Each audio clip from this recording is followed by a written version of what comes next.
एवढे विचित्र असतात की मरायला तयार असतात पण 1 रुपया सोडायला तयार नसतात.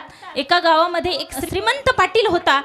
तो पाटील एवढा चिकट होता की कधी एखाद्या सप्ताहाकरिता देणगी द्यायचा नाही, कधीच कोणाला 1 रुपयाची सुद्धा मदत करत नव्हता. मग त्याचे शेजारी पंढरपूरला जायला निघाले आणि त्या शेजाऱ्याने आग्रहाने त्या पाटलाला पंढरपूरला नेलं. आता हे पाटील आणि ते सगळे पंढरपूरला गेल्यानंतर चंद्रभागेच्या आंघोळीला गेले, स्नानाकरिता गेले. तिथे भगवंत रूपी वासुदेव उभे होते. दान पावले करत ते वासुदेव नेमके त्या पाटलाजवळ आले. आता देवाला कोणाच्या मनात काय आहे ते कळतं, आपल्याला कळणार नाही, परंतु देवाला ओठातलंही कळतं आणि पोटातलंही कळतं. वासुदेव रूपी भगवंत त्या पाटलाजवळ गेले आणि त्या पाटलाला पैसे मागू लागले.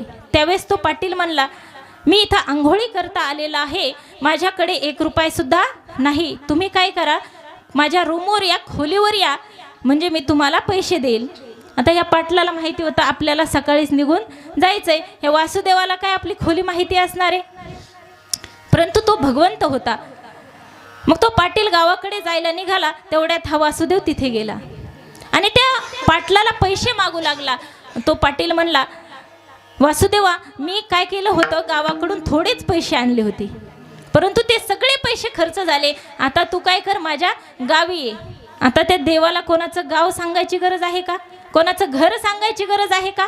ज्याने हे विश्व निर्माण केलं त्या विश्वाच्या निर्मात्याला कोणाचं घर किंवा कोणाचं गाव सांगायची गरज नाही. तो पाटील गावाकडे गेला आणि काही दिवसांनी हा भगवंत त्या पाटलाच्या गावात गेला. आता त्या पाटलाच्या घरासमोर जात असताना पाटलाने लांबूनच बघितलं की वासुदेव आलेला आहे. पाटलाने मरणाचं सोंग केलं आणि त्याची बायको त्याचं डोकं मांडीवर घेऊन रडायला लागली. आता हे वासुदेव तिथे गेला. त्याची बायको म्हणली, माझा नवरा वारला आहे, पाटील वारले आहेत आणि तुम्ही पैसे मागायला आलात. तेही भगवंतच होते. वासुदेव म्हणला, पैसे गेले ते जाऊ द्या, मला पैसे न्यायचे नाहीत, पण आता एवढ्या लांबून मी आलोय तर आता पाटलाची मौतच करून जातो. मग आता पाटलाची मौत करून जातो म्हणून वासुदेव म्हटले, परंतु ह्या पाटलाला वाटलं उठाव तर वासुदेवाला पैसे द्यावे लागतील, म्हणून हा पाटील काही उठायला तयार नव्हता. आता ह्या पाटलाच्या बायकोच्या आवाजाने शेजारचे सगळे गोळा झाले आणि पाटलाला कडक कडक पाणी करून त्या कडक कडक पाण्यानं आंघोळ घातली, तरी हा पाटील हालायला तयार नाही. पाटील उठलाच नाही. नंतर चिता रचली, त्या चितेवर या पाटलाला झोपवलं आणि अग्निटागही दिला, तरी पाटील उठायला तयार नाही. मग वासुदेव रूपी भगवंताला त्या पाटलाची दया आली आणि वासुदेव रूपी भगवंत त्या पाटलाला म्हणला, पाटील पैसा सुटला. तर पाटील म्हणला, हे बघ पठ्या, उठला.